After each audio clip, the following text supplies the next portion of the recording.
ஓம் நம ஸ்ரீ யதிராஜாய விவேகானந்த சூரையே சச்சித் சுகஸ்வரூபாய சுவாமினே தாபஹாரினே.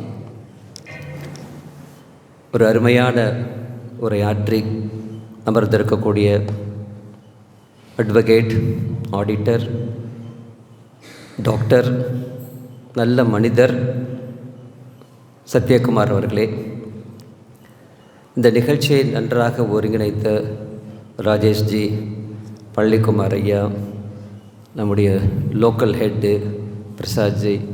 முந்தா நாள் நாங்கள் அஜித் டோவலுடைய ஒரு வீடியோ போட்டோம். அஜித் டோவல் அப்படி நின்று பேசுகிறார், அப்படி வாக்கிங் ஸ்டிக் இல்லை, அப்படியே நின்று பேசுகிறார். பிரதமர் நரேந்திர மோடியோட நல்ல ஹெல்த்தாக இருக்கார். அவர் 81 நின்று பேசுகிறார். என்னன்னா ஃபோக்கஸ்ட்.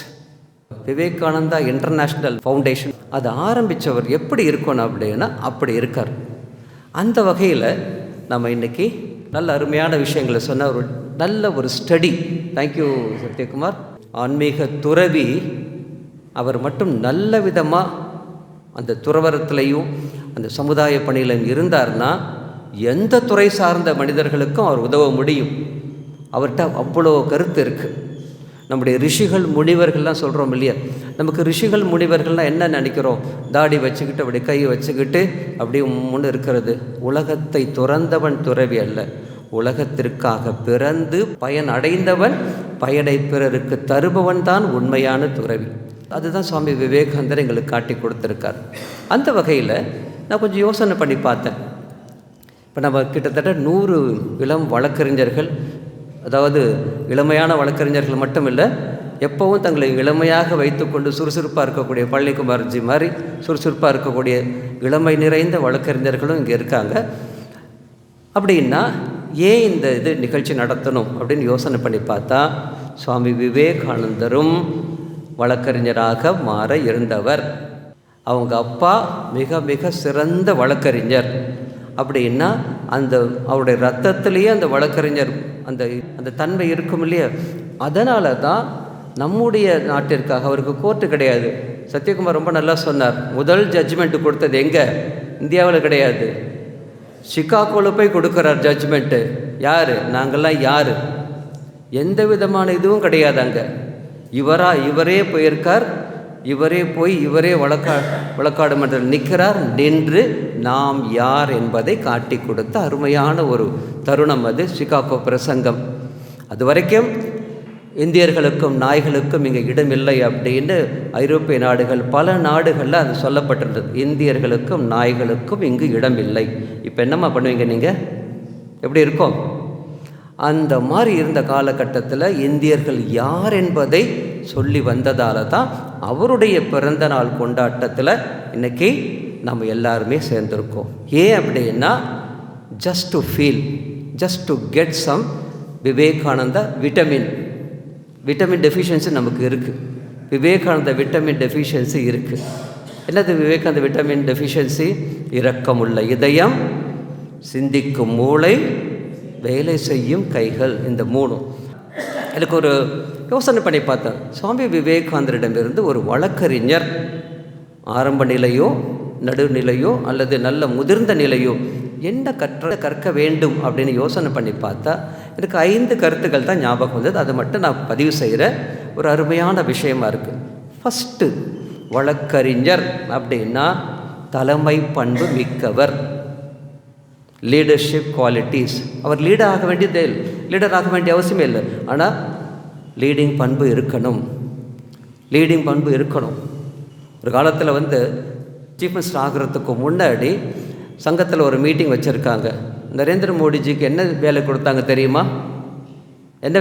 கொடுத்தாங்க? வர்றவங்களெல்லாம் வரவேற்கிறதா, ரிஜிஸ்ட்ரேஷனா, இல்லை சாப்பாடு கொடுக்கறதா? இல்லை, டாய்லெட் கழுவுற வேலை. யோசனை பண்ணி பாருங்கள். டாய்லெட் கழுவுற வேலை. ஒரு ஃபோட்டோ கூட இருக்காது, ஏஐ ஃபோட்டோ இல்லை, உண்மையான ஃபோட்டோ. தொடப்பத்தை வச்சுக்கிட்டு மனுஷன் அப்படியே சட்டுன்னு பண்ணுறாரு. என்ன மாதிரி எவனும் டாய்லெட்டை க்ளீன் பண்ண முடியாது. தலைமை பண்பு ஃபஸ்ட்டு திங் நாம் எடுத்துக்கணும். அது சத்யகுமார் ஒன்று சொன்னார் ரொம்ப நல்லா. நிறைய படித்தவங்க இல்லை, நல்லா படித்தவங்க தான் நமக்கு வேணும். சட்டத்தையும் எதாக இருந்தாலும் சட்டத்தையோ சாஸ்திரத்தையோ எதையும் நல்லா படித்தவங்க தான் ஹெட் அண்ட் ஹார்ட். ஃபஸ்ட்டு ஹெட்டா ஹார்ட்டா அப்படின்னா ஃபஸ்ட்டு ஹார்ட்டு தான் இல்லையா? இது இல்லைன்னா வாழ்ந்துடலாம், இது இல்லைன்னா நிறைய பேர் இது இல்லாமலே வாழ்ந்துக்கிட்டு இருக்கோம் இல்லையா? ஸோ இது இருக்கணும் கண்டிப்பாக. அதனால் first if there is a conflict between head and heart, follow the heart, Vivekanandar சொல்கிறார். அதனால் மனசுன்னு ஒன்று இருக்கிறத நம்ம வச்சுக்கணும். மெக்காலே எஜுகேஷன் நம்மளுக்கு மனசையே அப்படியே நாசம் பண்ணிடுச்சு. மனோநாசம் இல்லை, மனசை இருக்கக்கூடாது. உனக்கு பாரபட்சம், ஈவு, இரக்கம் அதெல்லாம் இருந்தால் நீ உருப்பட முடியாது, பணக்காரனாக முடியாது அப்படின்னு சொல்கிற மாதிரி இருக்குது அந்த எக்ஸிகூஷன் எல்லாம். அதனால் ஃபஸ்ட்டு தலைமை பண்பு நம்பர் 1. செகண்டு நமக்கு வேண்டியது பொறுப்பு. Take all the responsibilities on your shoulder. Swami Vivekanandar எல்லா பொறுப்புகளையும் உன் தோள் மீது சுமந்துகொள். 2வது சொல்கிறார். 3வது மிக முக்கியமாக துல்லியமான படிப்பு. அது கேஸ் கட்டாக இருக்கட்டும், எதாக இருந்தாலும் சரி, ஆளை படிக்கணும்னு சொல்லுவாங்க. நம்ம தாத்தா பாட்டிக்கெல்லாம் அது ரொம்ப சுலபமாக இருந்தது. இப்படி பார்த்தாலே சொல்லுவாங்க, அந்த ஆள் சரியில்லை பேசாதப்பா அப்படின்னு பாட்டி நம்மக்கிட்ட சொல்லுவாங்க. பார்த்தாலே ஆளை எடை போடக்கூடிய அந்த திறன் நமக்கு வேணும். ஹெட் ஹார்ட் காம்பினேஷன் யாருக்கு நன்றாக இருக்கிறதோ அவர்களுக்கு அந்த மாதிரி இருக்கும். ஆளை பார்த்தாலே சரியில்லை அப்படின்னு சொல்லக்கூடிய திறமை வேணும். 3வது துல்லியமான படிப்பு. 4வது என்ன தான் படிச்சிருந்தாலும் சரியாக உங்களை நீங்கள் வெளிப்படுத்த தெரிந்திருக்க வேண்டும். பேச்சாற்றல், எழுத்தாற்றல், சொல்லக்கூடிய கன்வின்ஸ் பண்ணுற மாதிரி. 4வது மிக முக்கியமாக தைரியம் வேணும். அச்சமற்ற, பி ஃபியர்லெஸ். விவேகானந்த வைட்டமின் எல்லாம் குறிச்சிங்க, ஒன்றும் தப்பு கிடையாது. குறிச்சிங்கன்னா நம்ம இதாக சொல்லலை, நான் எங்கே சொல்கிறேன் குறிச்சிக்கணும் அப்படின்னு, பேப்பரில் இல்லை, அதை விட பெரிய ஒரு சாஃப்ட்வேர் இருக்குது. என்னது? மைண்ட். நீங்கள் கை காட்டுற இடம் வேறு, மைண்ட் இது போயிடும். மைண்ட் மனசில் குறிச்சிங்க அப்படிங்கிறது. சரி, அப்போது இந்த 5 பாயிண்ட்டை நாம் ஞாபகம் வச்சுக்கிட்டால் நல்லாயிருக்குன்னு நினைக்கிறேன். தலைமை பண்பு, பொறுப்பு, துல்லியமான படிப்பு, அக்யூரசி. ஒரு கேஸ் கட்டு பண்ணால் அதில் அப்படி இப்படி இருக்கக்கூடாது, எந்த சந்தேகம் இல்லாமல் இருக்கிறது முக்கியம். 4வது பேச்சாற்றல். 5வது தைரியம். ஒவ்வொன்றுக்கும் ஒரு சின்ன ஒரு அனெக்டோட் சொல்லி மனசில் பதிகிற மாதிரி நான் சொல்லாமல் நினச்சிட்ருக்கேன். தலைமை பண்பு. நிறைய படித்தவங்களோட நல்லா படித்தவங்க தான் சிறந்த காரியங்கள் செய்திருக்கிறார்கள். அது டாக்டர் அப்துல் கலாம் ஆகட்டும் அல்லது வேறு யாராக இருக்கட்டும், நல்லா படிச்சிருக்காங்க. அதுவும் கிராமப்புற அந்த பின்னணியில் வந்தவங்களுக்கு அதிகமான ஒரு விஷயம் இருக்குது. சமீபத்தில் ஒரு ஆராய்ச்சி முடிவு அது ஒன்று சொல்லுது. 2008ஆம் ஆண்டு நவம்பர் 26ஆம் தேதி என்ன நடந்தது? மும்பையில் தாஜ் ஹோட்டலில் பாகிஸ்தானிய பயங்கரவாதிகள் சுட்டாங்க, கடன்னு சுட்டாங்க. அந்த இதில் அன்னைக்கு அந்த தாஜ் ஹோட்டலில் 500 பேர் விருந்தாளிகள் இருக்காங்க. விருந்தாளிகள் அப்படின்னா சாதாரண விருந்தாளிகள் எல்லாமே டாப் லெவலில் within India and with abroad ரெண்டுலேயும் இருக்கிறவங்க இருக்காங்க. 500 பேர். அங்கே தொழில் இது செய்கிறவங்க ஊழியர்கள் எவ்வளோ பேர்? 600 பேர் இருக்காங்க. அந்த அவ்வளோ பெரிய ஹோட்டலுக்கு 36 வாசல்கள் இருக்குது. திடீர்னு வந்த உடனேயே என்ன பண்ணியிருப்பாங்க? ஒரு சாதாரண மனுஷனாக இருந்தால் என்ன பண்ணியிருப்பாங்க? எஸ்கேப், உடனே தப்பிச்சு ஓடி இருப்பாங்க. அங்கே 22 வயசு இந்த மாதிரி ஒரு பிள்ளைக்கிட்ட கேட்குறாங்க, அங்கே வேலை செய்கிறவங்க ஊழியர், ஒரு பொண்ணு, என்னம்மா நீ தப்பிச்சு போகலையா, அங்கே சுடுறாங்க அப்படின்னு சொன்ன உடனேயே சுடுறாங்க, சிரிக்கட்டும், பட் யார் நம்ம கெஸ்ட்டை கவனிச்சுக்குவா? நம்ம நம்பி வந்திருக்காங்க, அவங்கள யார் கவனிப்பா அப்படின்னு சொன்னாங்களாம். சொல்லிவிட்டு அதுக்கப்புறம் பார்த்தோம் அப்படின்னா அங்கே இருக்கிறவங்க எல்லாருமே யாருமே, நான் எத்தனை வழிகள் சொன்னேன் வெளியில் போகிறதுக்கு, தப்பிச்சு போகிறதுக்கு.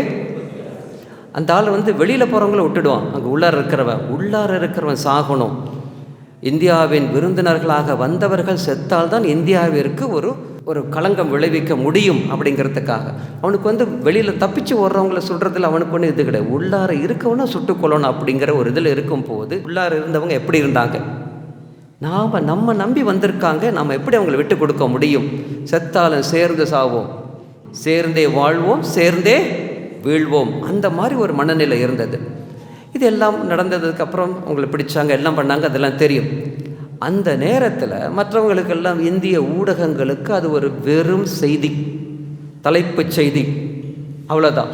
மறுநாள் வேறு செய்தி, அவ்வளோதான். அவனுக்கு வந்து வேறு ஒன்றுமே கிடையாது, தலைப்புச் செய்தி அப்படியே போட்டு போயிடுவாங்க. ஆனால் இதை யோசிக்கிறாங்க, இந்த சிக்கலான நேரத்தில் செம்மையாக செயல்படும் திறன் இவர்களுக்கு எப்படி கிடைத்தது? ஹார்வர்ட் யூனிவர்சிட்டி அதை யோசிக்குது. நம்ம ஆளுங்களுக்கு வந்து அது தலைப்புச் செய்தி, ஒரு நாள் செய்தி, வாட்ஸ்அப் செய்தி அப்படின்னா நல்ல செய்தி என்ன? Forward, no inward, forward. இந்தியாவில் அடிக்கடி நான் சொல்கிறது, இந்தியாவில் இப்போ பேக்வேர்டு கம்யூனிட்டியே கிடையாது தெரியுமா? எல்லாம் ஃபார்வேர்டு கம்யூனிட்டி தான். அப்படி இருக்கும்போது அவங்க என்ன செய்கிறாங்க, இப்படியே எல்லாமே இது பண்ணுறாங்க. ஹார்வர்ட் யூனிவர்சிட்டி இங்கே வருது. வந்து ரத்தன் டாட்டா கிட்ட கேட்குறாங்க, ஏன் இந்த மாதிரி எப்படி உங்கள் ஆட்கள்லாம் இப்படி இருந்தாங்க? அவர் வந்து அடக்கமே உருவானவர். அவர் சொல்கிறாரு, எல்லாம் நம்ம பிள்ளைங்க தான், எல்லாம் நல்லா பார்த்துக்கிட்டாங்க, தட்ஸ் ஆல். ஆனால் வந்தவர் வந்து ஹார்வர்ட் யூனிவர்சிட்டியிலேருந்து வந்தவர் கூட வந்த ஒரு பெரிய ஒரு குழு, அவங்க யோசிக்கிறாங்க, இல்லை என்னமோ இருக்கும் அப்படின்னு. ஹெச்ஆர் அவங்கக்கிட்ட போய் கேட்குறாங்க, உங்கள் ஊழியர்களுக்கு இப்படிப்பட்ட பயிற்சி நீங்கள் என்ன கொடுத்தீங்க அப்படின்னு கேட்டப்போ அவங்களும் வந்து இல்லை எங்களுக்கு தெரியல அப்படின்னு சொல்லிட்டு ஒவ்வொருத்தருடைய பயோடேட்டா ப்ரொஃபைலை கொடுக்குறாங்க. வேலை செஞ்ச 600 பேருடைய இது. ஆச்சரியத்திலும் ஆச்சரியம், அவர்களுக்கு எப்படி அந்த தலைமை பண்பு, சிக்கலான நேரத்தில் செம்மையாக செயல்படக்கூடிய அந்த தலைமை பண்பு அவர்களுக்கு எப்படி வந்ததுன்னு பார்த்தா, அவங்க யாருமே மும்பையோ சென்னையோ அல்லது கல்கத்தாவோ டெல்லியோ அங்கிருந்து வரவே இல்லை. எல்லாருமே கிராமத்தை சேர்ந்த பாமர மக்கள் தான் அங்கே இருக்கக்கூடிய 600 ஊழியர்களும். அப்படின்னா என்ன அர்த்தம் அப்படின்னா, அதில் சொல்லிவிட்டு அதுக்கப்புறம் அந்த ஹார்வர்ட் யூனிவர்சிட்டி அந்த இது சொல்லுது, எப்படி உங்களுக்கு முடிஞ்சது அப்படின்னா, பெரிய டிகிரி எங்களுக்கு கிடையாது. உங்கள் பேருக்கு பின்னாடி இப்போது இவர் இருக்கார், பழனிக்குமார் ஐயா இருக்காருன்னா, பழனிக்குமார் அதாவது எம்ஏ அப்புறம் எம்எல் இந்த மாதிரி ஏதோ போடுறார், இது ஒரு டிகிரிஸ் ஃப்ரம் யூனிவர்சிட்டிஸ். பேருக்கு முன்னாடி திரு பழனிக்குமாருக்கு முன்னாடி இன்னும் சில பட்டங்கள் இருக்குது. டிகிரிஸ் ஃப்ரம், ஃபஸ்ட்டு சொன்னது டிகிரிஸ் ஃப்ரம் யூனிவர்சிட்டிஸ், முன்னாடி வாங்கிறது இது சஃபிக்ஸ். ப்ரிஃபிக்ஸ் டிகிரி என்னன்னா டிகிரிஸ் ஃப்ரம் த யூனிவர்ஸ். நல்ல மனிதர், தைரியசாலி, பொறுமைசாலி, எப்படி இருந்தாலும் நேர்மைக்காக பாடுபடுவார், அந்த பட்டம் வாங்கணும். இவங்க எல்லாருமே பின்னாடி டிகிரி ஒன்று பிஏ என்னமோ சாதாரண டிகிரி இருந்திருக்கும். ஆனால் முன்னாடி இருக்கிற டிகிரிஸ் வந்து ஒரு பொறுப்பை கொடுத்தா உயிரை கொடுத்தாவது அந்த பொறுப்பை நிறைவேற்றுவார் அப்படிங்கிற மக்கள் தான் அங்கே இருக்காங்களாம். இது தலைமை பண்பு. சொல்கிறார், சாதாரண பின்புலத்திலேருந்து இருக்கும் அப்படின்னா அது உங்களுக்கு பலம். எங்கள் அப்பா ஒரு ஆட்டோ டிரைவர், நான் தான் ஃபஸ்ட்டு எங்கள் இதில் படித்தேன் அப்படின்னு சொல்லும்போது இப்படி சொல்லணும், அடக்கத்தோடு சொல்லணும். விவேகானந்தோட அடக்கத்தை பார்த்துருக்கீங்களா? அந்த போஸ்ட் பார்த்துருக்கீங்க நீங்கள்? எப்படி நிற்பார்? கம்பீரமாக நிற்பார், கையை கட்டி இருப்பார். எப்படி கம்பீரமாக நிற்கிறது, இப்படி விரைச்சிக்கிட்டு நிற்கிறது இல்லை இல்லையா? அடங்க மறு அந்த மாதிரிலாம் கிடையாது. அப்படி நிற்பார். ஆனால் எப்படி அடக்கமாக நிற்பார், ஒரு ராஜ கம்பீரம், இது பேர் ராஜ கம்பீரம். அந்த மாதிரி அந்த தலைமை பண்பு நமக்கு வச்சுக்கணும் அப்படின்னா டெவலப் பண்ணிக்கணும். அதெல்லாம் வராது சாமி, சொல்கிறதுக்கு நல்லா இருக்கும் அப்படின்னு தப்பிச்சுக்க வேணாம். Okay, that is first thing, தலைமை பண்பு. ரெண்டாவது மிக முக்கியமாக பார்த்தோம் அப்படின்னா பொறுப்பு உணர்வு. பொறுப்பு அப்படின்னா கேஸ் வர்றது எல்லாமே இழுக்கிறதுக்கான கேஸாக இருக்க வேணாம். ஏகே கங்குலி அவரை பற்றி சொன்னார். நம்ம கோடிட்டு சென்னை ராமகிருஷ்ண மடத்தில் இருக்கும்போது அவர் வருவார், அடிக்கடி வருவார். வந்து வாரம் ஒரு முறை வந்து அந்த கோவிலில் உட்காந்து தியானம் பண்ணுவார். அவரோட மனைவி வருவாங்க, ரொம்ப நல்லா பேசுவார். அவர்கிட்ட ஒரு கேஸ் வந்தது, ஒரு கணவன் மனைவி விவாகரத்து கேட்குறாங்க. நம்ம என்ன பண்ணுவோம், சாதாரண ஆளாக இருந்தால் நம்ம இல்லை, சாதாரண ஒரு கேஸ் கிடச்சிது, ஒரு கேஸ் அவ்வளோதான். அவர் என்ன பண்ணுறாரு, 2 பேரையும் பார்க்குறார். 2 பேருமே நல்லவங்களாக இருக்காங்க. என்ன செய்யணும், என்னுடைய மகனோ மகளோ இந்த மாதிரி இருந்தால் நான் என்ன செய்வேன்னு யோசிக்கிறார். உடனே என்ன செய்கிறார், 2 பேர்ட்டையும் பேசுகிறார். 2 பேருமே ஒரு டைம் பீயிங் ஒரு ego clash. Where there is God there is no ego, இல்லையா? ஈகோ வந்துச்சுன்னா யூகோ அப்படிங்கோ, ஈகோ வந்துச்சுன்னா யூகோ அப்படின்னு சொல்லும். அப்போ என்ன நடக்குது, அங்கே 2 பேர்ட்டையும் பேசுகிறார், தனித்தனியாக பேசுகிறார். 2 பேர் தனித்தனியாக 2 பேருமே நல்லவங்க. சேரும்போது தான் ஏதோ கொஞ்சம் புகையுது இல்லை எரியுது, ஏதோ வருது. என்ன செஞ்சார், 2 பேருக்கும் நான் கொடுக்குறேன், விவாகரத்தை கொடுக்குறேன், அதுக்கு முன்னாடி எனக்கு ஒரு சான்ஸ் கொடு.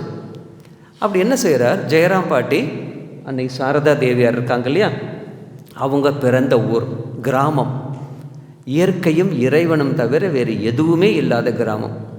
அப்படி இருக்கும், பச்சை பச்சையில் இருக்கும். இந்த மாதிரி இப்போ எப்படி இருக்குது, மே மாதம் இப்படி இருக்கும் கிளைமேட் அங்கே. அப்படி ஒரு அருமையான இடம். நான் என்ன செய்யலாம், நான் நீங்கள் போங்க, அங்கே இருக்கிற தலைமை சாமிஜி எனக்கு தெரியும், அங்கே ஒரு 3 நாள் தங்கிட்டு வாங்க, அதன் பிறகு அப்பவும் சேரலைன்னா நான் உங்களுக்கு கொடுக்குறேன் அப்படிங்கிறார். சரி, இன்னும் சொல்கிறான், வேண்டாம் வெறுப்பாக போகிறாங்க. அது வந்து ஒரு ராமகிருஷ்ண விஜயத்தில் ஒரு கதையாகவே வந்தது. வேண்டாம் வெறுப்பாக போகிறாங்க 2 பேரும். போகும்போதே 2 பேரும் அப்படியே தனித்தனி காரில் போகிறாங்க. போயிட்டு 2 பேரும் இது பண்ணுறாங்க. முதல் நாள் யாருமே இல்லை, இவங்களுக்கு பெங்காலி தெரியாது. 2 பேருமே அப்படியே பார்க்குறாங்க, யார்கிட்ட பேசுகிறது ஒன்றுமே இல்லை.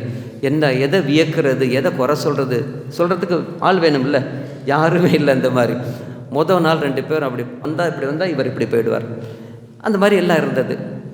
அப்படியே பார்த்தேன்னா அப்படியே கொஞ்சம் கொஞ்சமாக முதல் நாள் கொஞ்சம் அப்படியே இருந்தாங்க, 2ஆம் நாள் அப்படியே வந்து 3ஆம் நாள் பார்த்தீங்கன்னா தன்னுடைய பிரச்சனை எவ்வளவு சாதாரணமானது அப்படிங்கிறது தெரியுது. 2 பேருக்குமே புரியுது. அப்புறம் போய் பார்த்தா அங்கே இருக்கிற சாரதாமோட வாழ்க்கை வரலாறு பார்க்குறாங்க, அங்கே ஒரு பிரசங்கம் கேட்குறாங்க. அப்படியே கேட்டு பார்த்தோம் அப்படின்னா 2 பேரும் சேர்ந்து ஏன் நம்ம இப்படி பண்ணிட்டோம், நம்ம கொஞ்சம் விட்டு கொடுத்துருக்கலாம்னு 2 பேருமே இறங்கி வர்றாங்க. 2 பேருமே இறங்கி வந்து போகும்போது 2 காரில் போனவங்க வரும்போது ஒன்றா வர்றாங்க. அங்கே இருந்துக்கிட்டே கங்குலிக்கு ஃபோன் பண்ணுறாங்க. பண்ணிவிட்டு சொல்கிறாங்க, நான் இங்கேருந்து ஜெயராம் பாட்டிலேருந்து பேசுகிறேன், அவர் எப்படி இருக்கார், போயிட்டார், அவர் தனியாக இருப்பார், இல்லை 2 பேரும் சேர்ந்து உங்களை பார்க்க வர்றோம் சொன்னாங்க. இந்த மாதிரி அதனால் வந்து இது ஒரு பொறுப்பு வந்து எப்படி வேணாலும் எடுத்துக்கலாம் அப்படிங்கிறதுக்கான ஒரு உதாரணம்.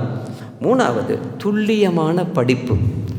அது வந்து சட்டமோ சாஸ்திரமோ துல்லியம் ரொம்ப முக்கியம். அக்யூரசி சர்ஜிக்கல் ஸ்ட்ரைக் சொல்கிறோம் இல்லையா, அக்யூரசி ஒன்று படிக்கும் போதே அதில் என்ன இருக்கோ அதை நம்ம பார்க்கணும் அப்படிங்கிறது எல்லாருக்குமே பொருந்தும். சுவாமி விவேகானந்தர் எப்படி படிக்கிறார், சமுதாயத்தை அவர் எப்படி படித்தாருங்கிறது ஒரு உதாரணம் சொல்கிறார். மைக்ரோ லெவலையும் அவர் வேலை செய்ய முடியுது, மேக்ரோ லெவல்லையும் வேலை செய்ய முடியுது. மைக்ரோ லெவலில் என்ன செய்கிறாரு, இப்போ சிறு குறு நடுத்தர உற்பத்தியாளர்கள், போன வாரம் வந்து உங்கள் திருச்சியில் நடந்தது, ஒரு மாரத்தான் நடந்தது, ஒரு இயக்கம் அங்கே நல்ல செயல்பட்டுக்கிட்டு இருக்கு. அங்கே பார்த்தோம் அப்படின்னா சிறு தொழில் இப்போ பெரிய இவங்கெல்லாம் வந்துடுறாங்க, அமேசான் அவங்க வந்துடுறாங்க. உங்களுக்கு அமேசான் பிடிக்குமா அப்படின்னா ஒருத்தர் சொன்னார், எங்கள் சாமி ஒருத்தர் சொன்னார், அமேசான் ப்ராடக்ட் பிடிக்காது, அமேசான் கார்டு பிடிக்கும். எப்படி, அமேசான் கார்டுகள் பிடிக்கும், அமேசானுடைய அந்த வியாபாரம் பிடிக்காது அப்படின்னார். அதே மாதிரி இங்கே பார்த்தோம் அப்படின்னா அந்த சிறு வியாபாரிகளை நம்ம விட்டுடக்கூடாது, நம்ம பாதுகாக்கணும், மேலே கொண்டு வரணும் அப்படிங்கிறது. அந்த சமயத்தில் என்ன ஆகுது, சுவாமி விவேகானந்தர் கடைசி காலத்தில் கொஞ்சம் நோய்வாய்ப்பட்டிருந்தார், உடம்பு சரியில்லை. என்ன பண்ணுறாரு, துப்பி போட்டால் தான் சாதாரண மக்கள் புரிஞ்சுக்குவாங்க. ஒரு நாள் என்ன பண்ணுறாரு, டக்குன்னு அவரும் அவருடைய சீடர் 2 பேர், வா எங்கேயாவது போயிட்டு வரலாம் அப்படிங்கிறாங்க. கொஞ்சம் உடம்பு சரியில்லை, கொஞ்சம் புது காற்று வாங்கணும் அப்படிங்கிறதுக்காக போகிறார். அப்படி போகும்போது ரயிலில் போகிறார். போயிட்டுருக்கும்போது அங்கே ஒரு நடுத்தர வயது சுண்டல் விற்றுக்கிட்டு இருக்கார். பார்க்குறார், அங்கே வந்து கப்ஸ் வாங்குகிறாங்க, கேக்ஸ் வாங்குகிறாங்க, பன்னு வாங்குகிறாங்க, வேறு என்னென்னமோ வாங்கிட்டு இருக்காங்க. இங்கிலீஷ்காரன் என்னென்ன அங்கே விற்றுக்கிட்டு இருக்கானோ அதெல்லாம் வாங்கிட்டு இருக்காங்க. சுவாமிஜி அப்படியே பார்க்குறார், அந்த வியாபாரத்தையும் பார்க்குறார், இந்த வியாபாரத்தையும் பார்க்குறார். இவன் வந்து கெஞ்சுறான் ஒவ்வொரு இடத்துல போய், ஐயா சுண்டல் ஒரு அணை தான் அப்படிங்கிறார், அதெல்லாம் சுண்டல்லாம் வேணாம் அப்படிங்கிறாங்க. அப்படியே ஏன்னா எதுவும் நல்ல விஷயமோ அது கொஞ்சம் அப்படி ஒதுக்குறதுல நமக்கு ஒரு திறமை உண்டு. அப்படியே இருக்கும்போது அப்படியே ஒவ்வொன்றா இது பண்ணுறாரு, எல்லோரும் ஒதுக்கிட்டே வர்றாங்க. சுவாமி விவேகானந்தர் இந்த மனிதரை அப்படியே பார்த்துக்கிட்டே வர்றார். பார்க்கும்போது சீடர்கிட்ட சொல்கிறார், சுண்டல் சாப்பிட்றது உடம்புக்கு நல்லதில்லை. ஆமாம் சாமிஜி அப்படிங்கிறாரு. அவர் புரிஞ்சுக்கிட்டார், சரி சுண்டல் சாப்பிட்றதுக்கு ஆசையாக இருக்கும் போல இருக்குது, உடம்பு சரியில்லை, நாக்கு கொஞ்சம் கெட்டு போகும்ல, அது மாதிரி நினச்சி கேட்குறாரு. சரி இப்போ கொண்டு வர்றேன் அப்படின்னு ஒரே ஒரு பாக்கெட் கொண்டு வந்துட்டார். கொண்டு வந்தோடனே ஒரு அணா 3 பைசா கொண்டு வந்த உடனேயே கொடுக்குறாரு. அடுத்த கேள்வி என்ன தெரியுமா, குடு அப்படின்னு வாயில் போட்டுக்கல. சுவாமி விவேகானந்தர் இதயம் எப்படி இருக்குது பாருங்கள். அவர் சொல்கிறாரு, இந்த 3 பைசாவுக்கு வாங்கினா அந்த புள்ளக்குட்டிக்காரன் எப்படிப்பா பிழைப்பான், 1 ரூபாய்க்கு வாங்கு அதாவது ஒரு கிட்டத்தட்ட ஒரு 50 மடங்கு அதிகம். ₹1 வாங்க, ₹1 வேணால் அந்த மொத்த கூடே கொடுத்துட்டு போக வேண்டியது தான். அவ்வளோ வாங்க அப்படிங்கிற வாங்கி கொஞ்சம் 2 இது அப்படியே பிரசாதமாக கொஞ்சம் அப்படியே வாயில் போட்டுக்கிட்டு அங்கே இருக்கிறவங்களுக்கெல்லாம் கொடுக்குறார். அப்போது மைக்ரோ லெவலில் வியாபாரம், சமுதாயம் எப்படி இருக்கணும், எப்படி படிக்கிறார் பாருங்கள், துல்லியமாக படிக்கிறது. சரி, இது மட்டும் தான் தெரியுமா அவருக்கு? இல்லை. உங்களுக்கெல்லாம் ரொம்ப தெரிஞ்ச விஷயம் அது. டாக்டர் அப்துல் கலாம் திரும்ப திரும்ப சொல்வார், இன்றைக்கி இந்திய வழியிலேயே விஞ்ஞானத்தில், அறிவியலில் முன்னேறி இருக்குது அப்படின்னா அதுக்கு காரணம் சுவாமி விவேகானந்தர். எப்படி 1892ஆம் ஆண்டு சுவாமி விவேகானந்தரும் ஜேஆர்டி டாட்டாவும் 2 பேருமே கப்பலில் போயிட்டுருக்காங்க, ஜப்பான் போயிட்டுருக்காங்க. அங்கே 2 பேரும் பேசிக்கிறாங்க. பாக்கி பேர் எல்லாமே குடி, தூங்கு, ஆட்டம், பாட்டம், சைட் சீன். கப்பலில் என்ன சைட் சீன் பார்க்க முடியும்னு தெரியல எனக்கு. சைட் சீன் பார்த்துட்ருப்பாங்க. எல்லோரும் அப்படி பார்த்துட்ருக்கும் போது 2 பேர், கிட்டத்தட்ட 400 பேர் 700 பேர் என்னமோ போயிட்டுருக்காங்க. 2 பேர் தான் விழிப்புற்ற மனிதர்களாக இருந்தார்கள். ஒருத்தர் டாட்டா, இன்னொருத்தர் சுவாமி விவேகானந்தர். என்ன பண்ணுறாங்க, 2 பேரும் கேட்குறாங்க, நீங்கள் எங்கே போயிட்டுருக்கீங்க அப்படின்னா, இதுக்கு போயிட்டுருக்கோம், இந்த மாதிரி சர்வசமய பேரவை போயிட்டுருக்கேன்னா அப்படின்னு சுவாமி விவேகானந்தர் சொல்கிறார். இப்போ நீங்கள் எங்கே போயிட்டுருக்கேன்னு கேட்கும்போது டாட்டா சொல்கிறாரு, இந்த மாதிரி இரும்பு உருக்கு தொழிற்சாலை நான் ஒன்று ஆரம்பிக்க போகிறேன், அதுக்கான கச்சா பொருளை வாங்குவதற்காக நான் ஜப்பான் போயிட்டுருக்கேன் அப்படின்னு. அடுத்த கேள்வி என்ன தெரியுமா? அடுத்த கேள்வி, அப்படியா, ஜப்பானில் அங்கே போங்க, அந்த ஹோட்டலில் போங்க, அது சாப்பிட்லாம், இந்த ஹோட்டலில் போங்க, எங்கே சாப்பிட்லாம், அங்கே ஒரு கோயில் இருக்குது, அங்கே ஒரு இது இருக்குது. அதெல்லாம் நார்மல் பீப்புள். எக்ஸ்ட்ராடினரி பீப்புள் என்ன பண்ணுறாங்கன்னா, இது வாங்கிறதுக்காக நீங்கள் ஏன் அங்கே போகணும், உள்ளூர்லேயே நம்ம ஊரில் அதெல்லாம் கிடைக்குதான்னு பாருங்கள். அப்படி கிடைச்சா அதை வாங்குங்க. ஏன்னா நீங்கள் அங்கேருந்து பொருள் கொண்டு வந்தீங்கன்னா காஸ்ட்டு யார் தலையில் ஏற்றுவீங்க? நம்ம மக்களுடைய தலையில் தானே ஏற்றுவீங்க. அதுக்கு பதில் இங்கே வாங்குங்க அப்படின்னு.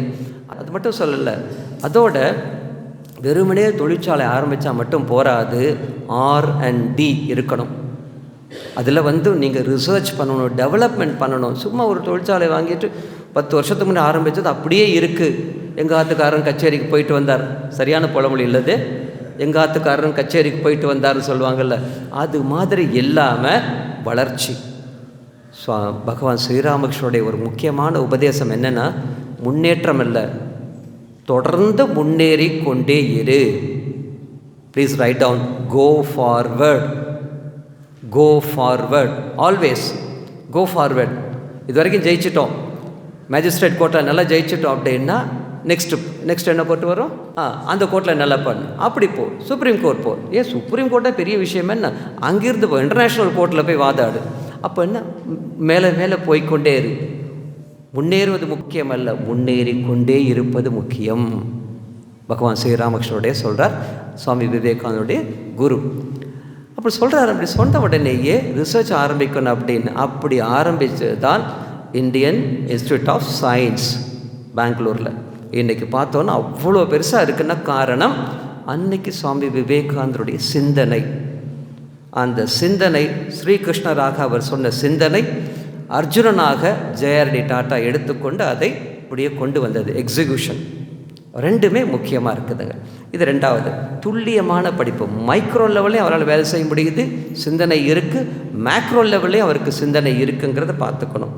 அதுக்கப்புறம் பேச்சாற்றல், அங்கேயும் பேசினார், இங்கே பேசினார், எல்லா இடங்களையும் பேசினார். பேச்சாற்றல் அப்படின்னா இன்றைக்கி பேசுனா நமக்கு என்ன பெரிய டக்கராக பேசிட்டார் அப்படின்னு சொல்லுவாங்க ஊரில் எல்லாம். அதெல்லாம் வெளுத்து வாங்கிட்டார் அப்படின்னு சொல்வார், என்னென்னமோ சொல்வார். ஆனால் அது ப்ரொடக்டிவாக இருக்கணும் பேசுகிறது.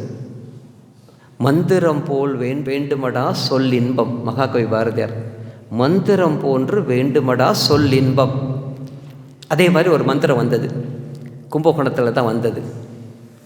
அதான் சொன்னார், எழுந்திருங்கள், விழித்து கொள்ளுங்கள், லட்சியத்தை அடையும் வரை ஓயாது செல்லுங்கள். இது மந்திரம். இது ஒன்று. ஃபஸ்ட்டு ப்ராஜெக்ட் மேனேஜர் யார் இந்தியாவுக்கு? இந்திய தேசத்தை கட்டமைக்கும் அந்த துறையில் ஃபஸ்ட்டு ப்ராஜெக்ட் மேனேஜர் யார்? சுவாமி விவேகானந்தர் தான். எப்படி? அவர் சொல்கிறாரு, அடுத்த 50 ஆண்டுகளுக்கு நீங்கள் மற்றது எல்லா தெய்வங்களையும் கொஞ்சம் வணங்குறத கொஞ்சம் குறைச்சிக்கிட்டு ஒரே ஒரு தெய்வத்தை வணங்கணும் அப்படிங்கிறார். அது எந்த தெய்வம்? பாரத மாதா. பாரத மாதாவை வணங்குங்கள். அடுத்த 50 ஆண்டுகளுக்கு நீங்கள் வணங்கணும் அப்படின்னு. அது என்ன 50 ஆண்டுகள்? சொன்னது 1897ஆம் ஆண்டு. 50 கூட்டிப்பாரு, என்ன வருது? என்ன வருது? 1947ஆம் ஆண்டு. இந்திய தாயோட அடிமை விலங்கை உடைக்க வேண்டும் அப்படின்னு ஒரு ப்ராஜெக்ட் கொடுக்குறார். அது பேச்சாற்றல் எப்படி இருக்குது பாருங்க. துல்லியம்னா அப்படி இருக்குது. படிக்கிறது மட்டும் இல்லை, சொல்கிறது. மந்திரம் போன்று வேண்டுமடா சொல் இன்பம், மகாகவி பாரதியார் சொன்னார்னா இதுதான். அடுத்து நமக்கு அடுத்த ரொம்ப முக்கியமான விஷயம் என்னென்னா, பேச்சாற்றல் நம்ம சொன்னால் இது மட்டும் சொல்லி முடிக்கிறேன். தைரியம். அதுதான் சாமி வரமாட்டேங்குது. ஒரு கதை சொல்வார் சாமி விவேகானந்தர். ஒரு அருமையான ஒரு கதை சொல்வார். ஒரு கொம்புள்ள மான், நிறைய இப்படி கொம்பு இருந்தது. மானுக்கு இப்படி நேர கொம்பு இருக்காது, இப்படி இருக்கும்ல. அது என்ன செஞ்சது, தன்னோட குட்டி மான் அதுக்கிட்ட நல்ல தன்னை பற்றி ரொம்ப பிராகிங் பண்ணுது. ரொம்ப, நான் யார் தெரியுமா, நான் அப்படி முட்டினேன்னா சிங்கம் அப்படியே பயந்து ஓடிடும், நான் அப்படி முட்டினேன்னா கரடி ஒரே குத்து, இப்படின்னு சொல்லு. யானை வந்தால் கூட நான் இப்படி முறைச்சா போகிறோம், யானையே அந்த பக்கம் போயிடும். இதெல்லாம் குட்டிக்கிட்ட சொல்லிகிட்டு இருக்குது. இந்த கட்சி தலைவர் தன்னுடைய தொண்டர்கிட்ட சொல்லுவாங்க இல்லையா, அது மாதிரின்னு வச்சுங்களேன், புரியறதுக்கு சொல்கிறேன். அப்போ என்ன ஆகுது, இதே மாதிரி செய்யும் போது இப்படி சொல்கிறார். ஓவராக இது பண்ண, எங்கள் அப்பா இஸ் இட் ஸோ டாடி அப்படின்னு அந்த இளம் மான் ரொம்ப சந்தோஷப்படுது. எங்கள் அப்பா அவ்வளோ பெரிய ஆள், அவ்வளோ பெரிய வீரர் அப்படின்னு. திடீர்னு பார்த்தா ஒரு இங்கே இருந்தவர் எல்லாம் சொல்லிகிட்டு இருந்தார். நான் இப்படி வேகமாக ஓடுவேன், சிங்கத்தை விட சிறுத்தை விட வேகமாக ஓடுவேன், இப்படி சொல்லிகிட்டு இருக்கும் போது திடீர்னு அந்த பக்கத்துலேருந்து ஒரு சிங்கம் ஒரு கர்ஜனை செஞ்சோன்னு, அப்படியே கர்ஜனை எப்படி இருக்கும் உங்களுக்கு தெரியும். அப்படி செஞ்ச உடனேயே டக்குன்னு அந்த குட்டிமான் மட்டும்தான் அங்கே இருக்குது. அப்பா எஸ்கேப். அப்பாவை காணும். எங்கடா போச்சு அப்படின்னு அப்பான்னு கூப்பிட்டு பார்த்துச்சு, கேட்கல. டேடின்னு கூப்பிட்டுச்சா, அப்பவும் கேட்கல. இப்படி சுற்றி பார்க்குது எங்கே அப்படின்னு. ஒரு 5 நிமிஷத்துக்கு அப்புறம் அந்த சிங்கமும் அமைதியாகிடுச்சு. 5 நிமிஷத்துக்கு அப்புறம் மெதுவாக வருது. அது போயிடுச்சா, எது சிங்கம் போயிடுச்சா அப்படின்னு. அப்போ அந்த குட்டிமான் கேட்டுச்சா, நீ என்னமோ வந்தவுடனே முட்டி மோதிடுவேன் இப்படின்னு சொன்னேன் அப்படின்னு. எனக்கும் அந்த சக்தியெல்லாம் இருக்குது, தெரியும்.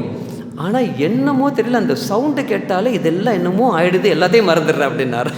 தைரியம் என்பது நம்ம நல்லா இருக்கும் போதே ப்ராக்டிஸ் பண்ணி வர வேண்டியது. வாய்ப்பு வரும்போது, ஒரு பிரச்சனை வரும்போது சாதாரண மனிதன் அதை தோல்வி என்று வாசிப்பான். தைரியசாலி என்ன செய்வான் அப்படின்னா, அது சவால் என்று வாசிப்பான். ஃபெயிலியருக்கும் சேலஞ்சுக்கும் வித்தியாசம் இருக்குல்ல. சவால் என்று வாசிப்பான். நம்ம ராமகிருஷ்ண ஒரு மடத்து துறவி ஒருத்தர், நிறைய விவேகானந்தர் இலக்கியங்கள்லாம் படித்தவர். அவர் ரொம்ப பேச மாட்டார். என்ன பண்ணுவார், நிறைய சேவையெல்லாம் செய்வார். அவர் என்ன பண்ணுறார், அவருடைய ஆசிரமத்துக்கு ஒரு பள்ளிக்கூடம் ஆரம்பித்தாங்க. பள்ளிக்கூடம் ஆரம்பித்து நிறைய பண்ணாங்க. அந்த காலத்தில் ஒரு பள்ளிக்கூடம் ஆரம்பிக்கிறது, அதுவும் தமிழ்நாட்டில் ஆரம்பிக்கிறது எவ்வளோ கஷ்டம் உங்களுக்கு தெரியும் இல்லையா. என்னென்னமோ பிரச்சனை, மக்கள் ரெடியாக இல்லை.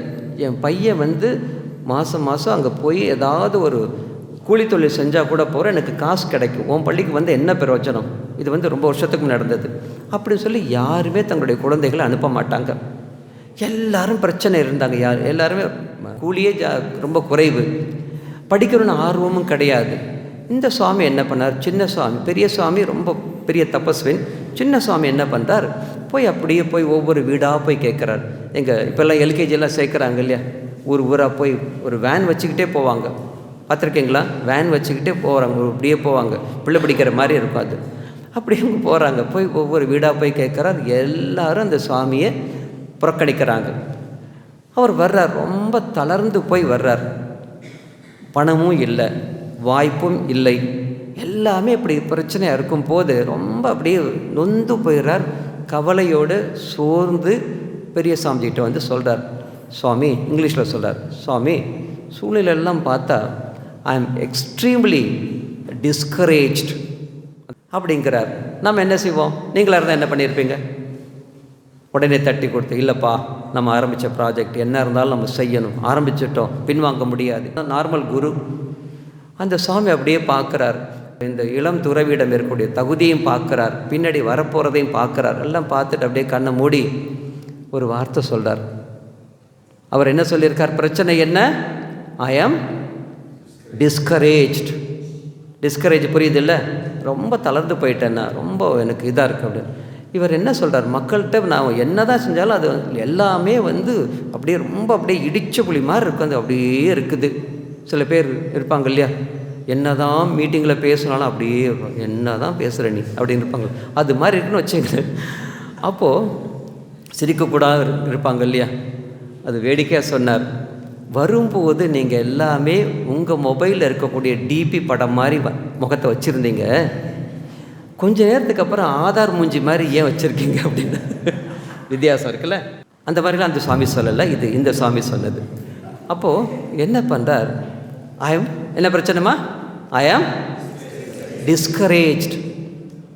பெரிய சாமிஜி சொன்னாங்க. அப்படியே பார்த்துட்டு கண்ணை லேசாக திறந்து அப்படி லேசம் திறந்து பார்த்தார். என்கரேஜ் அதர்ஸ், மற்றவர்களை ஊக்கப்படுத்து. ஐ ஆம் டிஸ்கரேஜ் ஆல்ரெடி. நூடுல்ஸாக இருக்கேன்னா என்கரேஜ் அப்படின்னா என்ன? என்கரேஜ் அதர்ஸ் அப்படின்னு சொல்லிட்டு அப்படியே மறுபடியும் கண்ணை மூடிட்டார். அவர் தியானத்துக்கு போயிட்டார். என்னடா அது இவர்கிட்டே சொல்லணும் அப்படின்னு சொல்லலை. என்ன சொன்னாங்க? ஏன் பிரச்சனை? ஐ ஆம் டிஸ்கரேஜ். என்ன சொல்கிறார்? சொல்யூஷன் என்ன? ஆமாம், கொசு கடிக்குது அப்படின்னா இன்னும் கொஞ்சம் கொசு வச்சுக்கோ இங்கே வச்சு அப்படின்னா அந்த மாதிரி இருக்குது. என்னடா அது இப்படி? என்கரேஜ் அதர்ஸ் அப்படிங்கிறார். சுவாமி ஒன்று சொன்னாங்கன்னா அடியில் ரொம்ப அடி ஆழத்தில் ரொம்ப அர்த்தம் இருக்கும் அப்படின்ட்டு யோசிக்கிறாங்க. பிரச்சனை எங்கே இருக்குது? வெளியில் இருக்கா, என்கிட்ட இருக்கா? யோசிக்கிறாங்க. ஏன் என்னுடைய அணுகுமுறையை கொஞ்சம் மாற்றி பார்க்கலாமே, இப்படி பண்ணுறாங்க அப்படி பண்ணுறாங்க, கொஞ்சம் அப்படியே மாற்றி பார்க்குறாங்க. கொஞ்ச நாள்லையே அந்த பிரச்சனைகள்லேருந்து வெளியில் வந்துடுறாங்க. ஜனங்க வர்றாங்க, எல்லாம் ஒவ்வொன்றா இருக்குது. இவருடைய அணுகுமுறை, இவர் அவர்களை புரிந்து கொண்ட விதம் எல்லாத்தையும் மாற்ற புரிந்து கொள்ள அகத்திலும் புறத்திலும் ஒவ்வொன்றையும் புரிந்து கொள்ள என்ன ஆகிறது? எல்லாமே சரியாகிறது. சுவாமிகிட்ட போய் இப்போ பரவாயில்ல சாமிஜி அப்படின்னு சொன்ன உடனேயே அந்த 2 வார்த்தையை சொல்லு அப்படின்னு கேட்டாராம். 2 முக்கியமான வார்த்தை. என்னம்மா வார்த்தை இருந்தது? ப்ராப்ளம் என்ன? டிஸ்கரேஜ். சொல்யூஷன் என்ன? 2 வார்த்தை. டிஸ்கரேஜ். 2லேயும் ஒரு முக்கியமான வார்த்தை இருக்குது, கரேஜ் இல்லையா? That is Swami Vivekananda. So அப்போது கரேஜ் அப்படின்னா பிரச்சனை கண்டு ஓடி ஒளிவதல்ல, பிரச்சனை எதிர்த்து நிற்கும் போது வர்றது கரேஜ். அது உங்களை ஏஜ்லெஸ்ஸாக மாற்றிடும். நீங்கள் எப்போவுமே இளமையாக இருப்பீங்க. எத்தனை வருஷத்துக்கு அப்புறம் போனாலும் கூட அந்த மாதிரி நிமிர்ந்து நிற்பீர்கள். அதனால் நமக்கு தலைமை பண்பு ரொம்ப முக்கியம். பொறுப்பு 3வது துல்லியமாக படிக்கிறது, 4வது பேச்சாற்றல், 5வது தைரியம். இந்த 5மே நம்ம வைத்திருந்தோம் என்றால், இவ்வளோ வச்சுருக்க வேணாம், இவ்வளோ இருந்தாலும் போகிறோம். ஓகே, நல்ல விஷயங்கள் பகவத்கீதை சொல்லுது. கொஞ்சமாவது சொல்பமப்பியஸ்ய தர்மஸ்ய, தர்ம காரியங்கள் சொல்பம் செஞ்சால் கூட போகிறோம். அவ்வளோ பெரிய நிலைமைக்கு நான் கொண்டு வர்றேன் அப்படின்னு பகவானே உறுதி கூறியிருக்கிறார். அந்த வகையில் நீங்கள்லாம் இங்கே வந்திருக்கிறது ஒரு பெரிய பாக்கியம்.